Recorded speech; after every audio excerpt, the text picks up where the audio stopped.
provision of high-quality long-term professional development is an essential requirement for those who choose a career in teaching.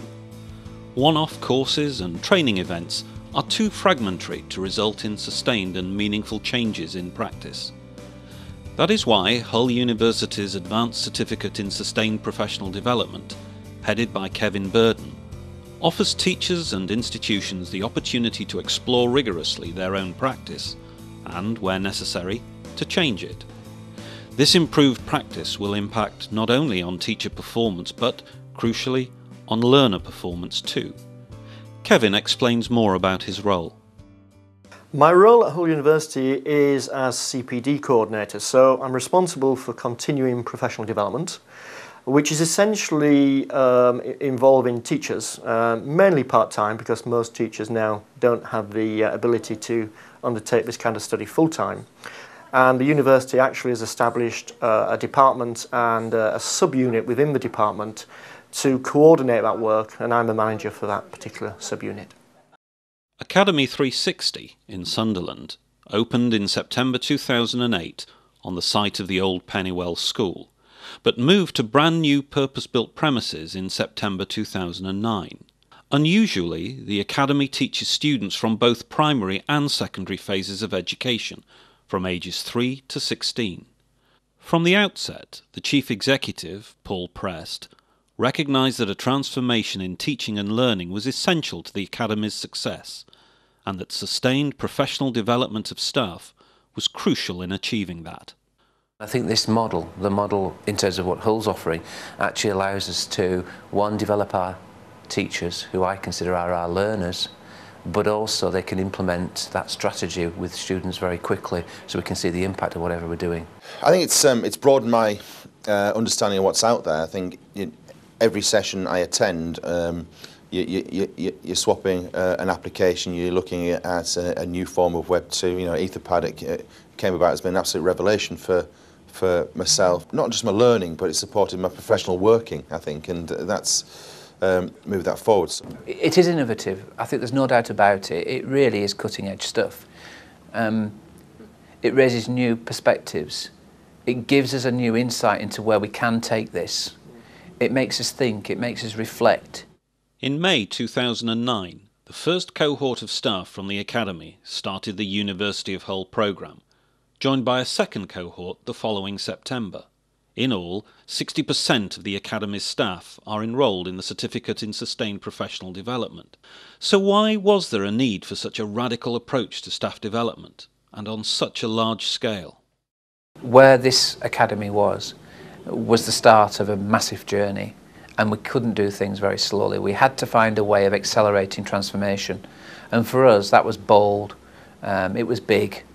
And it had to be exciting and engaging, and there had to be a real push from the top and real commitment that it would work, and a love of what was happening. The cultural shift we're getting is it's not part, it's not IT, it's part and parcel of what we're trying to put across in our pedagogical practice. It's part of the pedagogical practice. It's not an add-on. It's not like having a lesson for calculators in maths.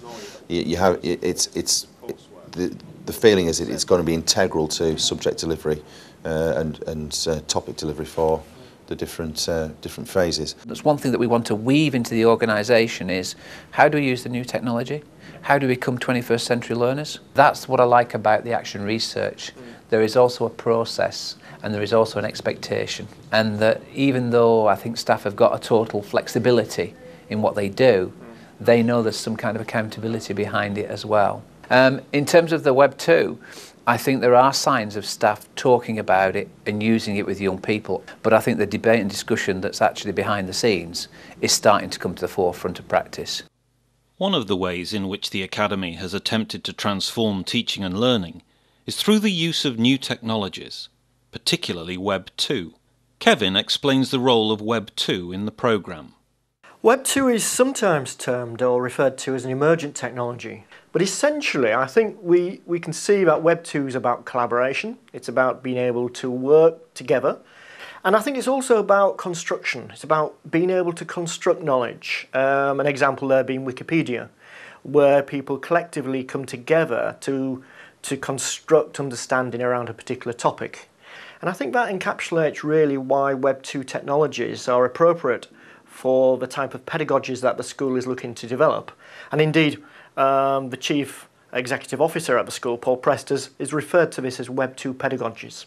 So by applying Web 2 pedagogies, teachers are encouraged to explore a wide variety of emerging online technologies to support and transform the opportunities offered to learners.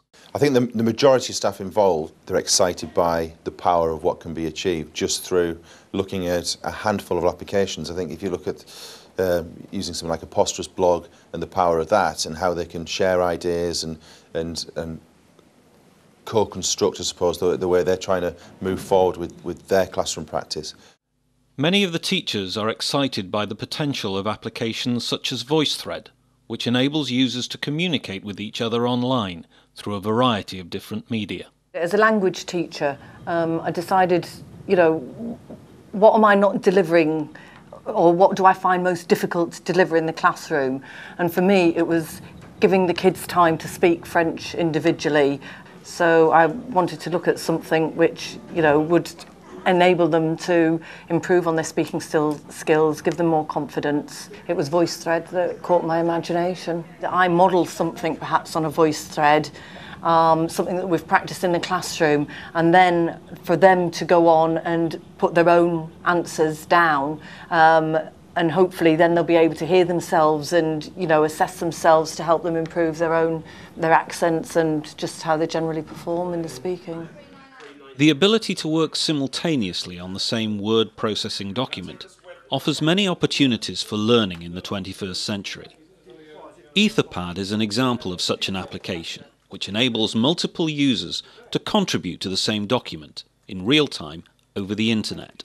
We've used it for a business meeting, basically, so students have been sat in a traditional ICT suite and their contribution has been monitored using Etherpad. So everybody's had the opportunity to talk within the meeting.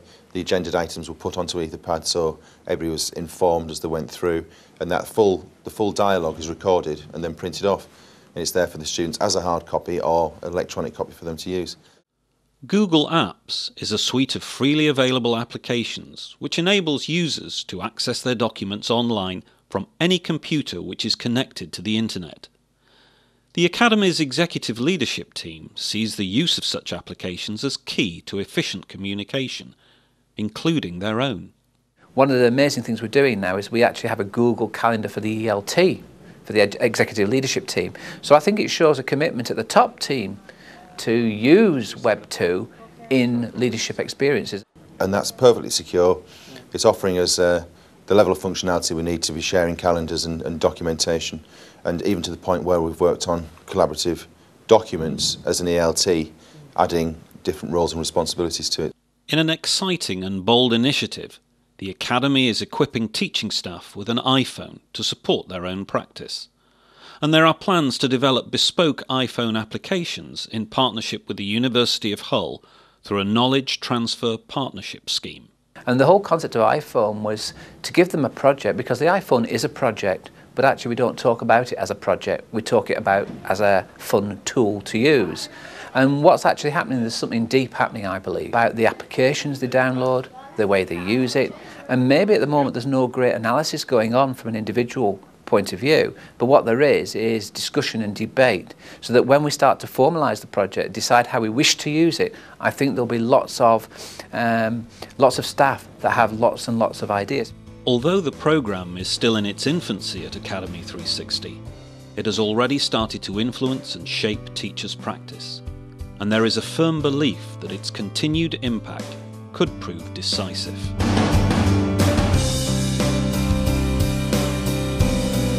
Without a shadow of a doubt, I think it's going to make a massive difference to what we're trying to achieve within the Academy. I think what's really exciting, in fact almost unique, is the size and the scope of the undertaking at Academy360. Well, we're trying to be a learning organisation. That has got to be a must. The big thing for me is moving, and it's always been the case, is moving IT away from being just like I say, there's a computer, I need a computer. Moving away from that, it's a tool in which to embed the pedagogy. It's not just students or pupils that are re-engaged. There's actually evidence, I believe, to see teachers being re-engaged in the art of teaching. and obviously therefore in the art of learning.